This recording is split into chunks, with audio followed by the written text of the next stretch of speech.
How you doing, YouTube? Matt with Massive Beer Reviews, back with another countdown video.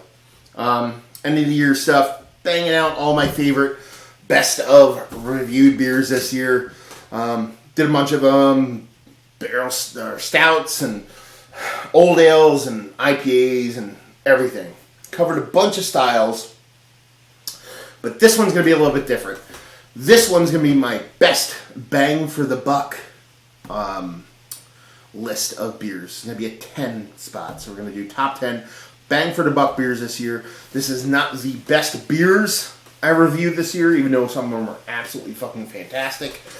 This is the best beers I reviewed that were what I consider really awesome in a price point wise. You know, I do the whole value and availability thing with my reviews. Not because a lot of people will be like, oh, why do you do that? Because it matters. Because if money didn't matter, we'd always buy the best beer we could possibly buy when we go into a bottle shop. But sometimes we're not made out of money, and we have to buy the best beer we can afford, or sometimes we want a mixture of quantity and quality. And I think that's kind of important, you know what I mean? Because there's some beers that are fucking phenomenal that cost way too much, and there's some beers that are fucking amazing that are fucking really cheap. So that's what this list is going to be, and these are beers that are reviewed this year, so it's not the best, the end-all be-all list. It's just the ones I did this year. So let's jump into it. Number 10, Neshaminy Creek's Neshaminator, which was their, I think it was their Weizenbach. It wasn't a Doppelbock, it was a Weizenbach. I reviewed it about a month ago, I think. Somewhere in the end of November, early December. It's fucking delicious. Absolutely fantastic. Bomber, 500 milliliter, $7. Thank you very much. All fucking day on that shit. So that's my number 10. Number 9, DuClaw's Devil's Milk. American barley wine. It's fucking fantastic. Here's the thing about it. It was fucking fantastic. And it came in a 6-pack. And it was $15. Typically when you're talking about American barley wine, that's fucking fantastic. You're usually looking right around $12 to $15 for a 4-pack. This came in a $15 for a 6-pack. Probably even cheaper somewhere where you live, because Pennsylvania fucking sucks that way, so I had to put it on the list. Number 8, Aaaahhhh's Celebrator Doppelbock. By me, it's $13 for a 4-pack. It is a quintessential Doppelbock.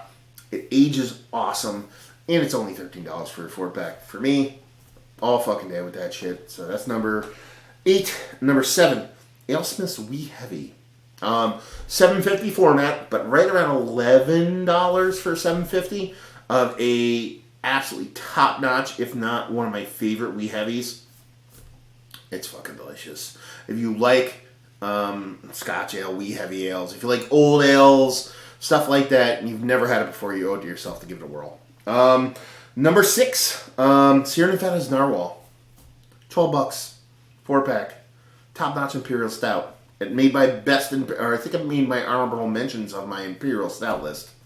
So there you go, fucking great fucking beer. And I'm a shit, not that I shit on Sierra Nevada, but not one of my favorite breweries. So it's not like I'm like trying to fucking cuddle favorites here or anything like that. Anyway, number 5, Kane Brewing out of New Jersey, their Malice. It was, it's a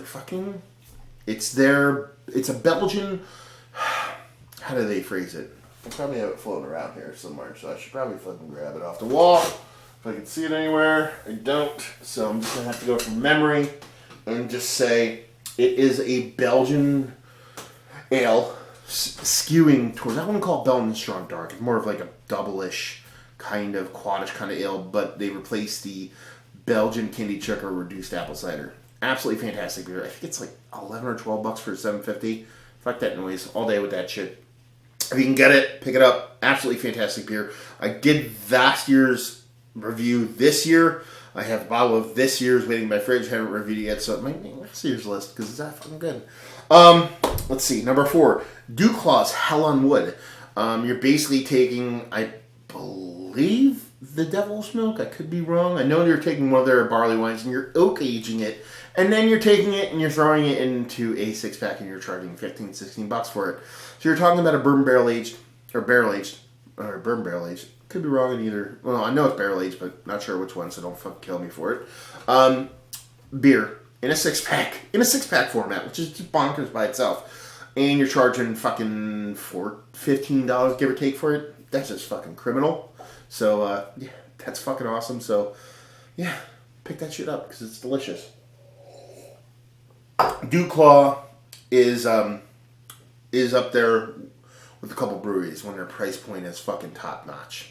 And that would bring us to our next one, which would be Lagunitas Gnarly Wine. Lagunitas and Dew Claw are pretty much, I'm trying to think of who else would be up there. Leaders in the Clubhouse. They're leaders in the Clubhouse with price point awesomeness. Dew Claw stuff is typically ridiculously priced.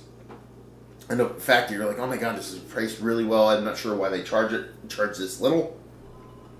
Lagunitas, much the same. Their gnarly wine, I know I paid close to $10 for a bomber of gnarly wine, which is an absolutely fantastic American barley wine.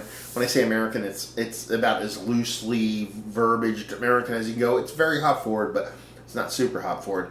But this actual price point, which I come to find out after I bought it for like $8 or $9, is like $6. So it's like $6, $6-7, whatever, for a 500 milliliter barley wine. That's fucking top fucking notch. That's just bonkers talk. You know what I mean? So these are the beers that are just bang for your buck. If I can get these all the time, I'd just be having these kind of just staples around my house. Anyway, number one for me, bang for the buck, and I drank quite a few of these this year, was Jack's Abbey's Framingham Base. I've reviewed the Jack's Abbey PB&J, I think last year, with my buddy Joe and Ryan Lubrew on YouTube. He does a lot of homebrew stuff. Check him out. And Joe from NAPA Beer Reviews. Love that barrel aged version. It was a PB&J barrel aged version. I know I've had the coconut. I did review the barrel aged version of it with Paul from PA Brew News and Joe, Average Troll. But the base I reviewed myself, and I'm gonna tell you right now, I like the variants, but the base barrel aged Framingham, just the base one, just a Framingham in general, Baltic Porter, I mean, not the barrel aged one, is so fucking good. I might take that over all the barrel aged ones. I'm a Baltic Porter guy. This one just speaks to me. So Jack's Abbey Framingham, their base 4-packs are like $12, 11 to $12 for a 4-pack, which for me, for a smoking hot Baltic Porter, that is so freaking good. Yeah, absolutely deserves number one on the list. So there you go. My favorite bang for your buck, or beers that I view that are awesome but aren't going to break your fucking wallet. And some people may be like, oh my god, you paid fucking $12 for a 4-pack of beer. Again, it's all perceptual, it's all subjective. This is what I think is my bang for your buck list. If you agree, disagree, whatever, tell me in the comment section below and argue with me, because that'd be pretty awesome. So there you go. Hopefully you guys enjoyed this breakdown as much as I enjoyed reviewing all these beers and making this video and talking to you guys all year.